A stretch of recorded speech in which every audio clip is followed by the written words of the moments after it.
کوئی ایسا بندہ جو اللہ تعالیٰ کے نام پہ ذبح کرتا ہے، جانور کو ذبح کرتا ہے، بکرا ذبح کرتا ہے، کوئی بھی جانور حلال جو ہے وہ ذبح کرتا ہے، اس کو وہ کسی ایسی جگہ پہ جا کے ذبح کرتا ہے جہاں پہ پہلے شرک ہوتا تھا، کسی کی پوجا کی جاتی تھی، کسی پتھر کی یا کسی درخت وغیرہ کی، لیکن وہاں جا کے اس کی نیت یہ ہے کہ میں اس کو اللہ کی راہ میں ذبح کر رہا ہوں. نہیں، یہ غلط ہے، اس لیے کہ ایک چیز معروف ہی اسی کام کے لیے ہے. تو آپ کے دل کو تو کسی نے نہیں جانا. اب جیسے قبرستان میں جا کر میت کے دفن کے بعد دعا کرنی مسنون ہے اور ثابت ہے کہ دفن کے بعد اللہ کے نبی وہاں کھڑے ہو کر آپ دعا کرتے اور صحابہ سے بھی کہتے کہ اپنے بھائی کی ثابت قدمی کے لیے دعا کیجیے. اب وہاں اگر کوئی شخص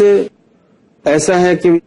ملی جلی گیدرنگ ہے، ایک آپ اکیلے ہیں جو مواحد ہیں اور آپ کا یہ نقطہ نظر نہیں ہے کہ قبر والے کچھ دے سکتے ہیں یا فیض پہنچا سکتے ہیں، آپ اپنے کسی والد یا عزیز کی قبر پہ گئے ہیں، آپ اس کے لیے کوئی دعا کرنا چاہتے ہیں اور آپ کو یہ احتمال ہے کہ لوگ دیکھیں گے اور لوگ دیکھ کر یہ سمجھیں گے کہ میں شاید قبر والے سے مانگ رہا ہوں، تو آپ وہاں ہاتھ اٹھا کر آپ نہ دعا کریں تاکہ وہ اشکال لوگوں کے ذہنوں میں پیدا نہ ہو. لیکن جہاں سب ایسے توحید پرستوں کی گیدرنگ ہے اور سارے ایک دوسرے کے عقائد سے واقف ہیں، وہاں آپ دعا کر رہے ہیں تو کوئی حرج والی بات نہیں. لیکن وہ جو غیر اللہ کا ایک آستھانہ بنا ہوا ہے اور وہاں جو بکرے کٹتے ہیں یا ذبح ہوتے ہیں، وہاں جا کر کے آپ اچھی نیت سے بھی کریں گے